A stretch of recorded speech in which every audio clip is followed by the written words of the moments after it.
টাকার দরকার। টাকার দরকার? কিন্তু কেন মা? টেপির বিয়ে না মা, সেই জন্য কিছু টাকা দরকার, ওর জন্য একটা জিনিস কিনবো। ও, টেপির বিয়ে না, সেই জন্য জিনিস কিনবি। আর আমার জন্য একটা শাড়ি কিনবো। কিন্তু দেখ মা, তোর বাবা তো আর চাকরি করে না যে এত টাকা দেবে।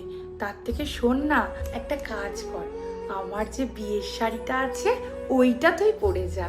আর তোর দিদির বিয়ের সময় অনেক কাচের বাটি পেয়েছি, সেই থেকে একটা কাচের বাটির সেট তুই টেপিকে দিয়ে দিস, তাহলে ভালো হবে। কিন্তু মা, বিয়েতে কাঁচের বাটি দেবো?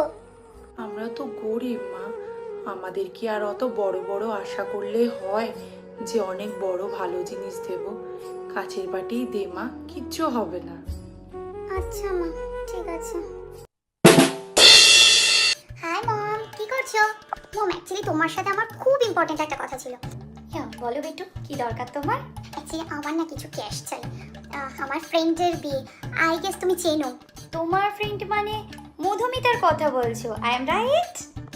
ইয়া মম, মধুমিতার বিয়ে, ওর জন্যই ভাবছি কিছু একটা গিফট তো কিনতেই হবে। সেই জন্যই কিছু ক্যাশ চাই মা, প্লিজ। ও বেটু, এত হেজিটেট কেন করছো? অফকোর্স দেবে, বিয়েতে গিফট দেবে না এটা এবার হয় নাকি? দেখো তোমার মোবাইলে আমি এখনই 2 লাখ টাকা পেমেন্ট করে দিচ্ছি। তুমি এই থেকে ওর জন্য একটা গোল্ড জুয়েলারি নেবে আর তোমার জন্য একটা দারুণ দেখে লেহেঙ্গা নেবে। খুশি বেটু? আই থিঙ্ক আমার বেটু খুশি। Thank you mom, thank you, you are the best, best of the world. Thank you, bye. Love you বেটু। পাগলি একটা। যাও যাও যাও, শপিংটা শেষ করে নাও।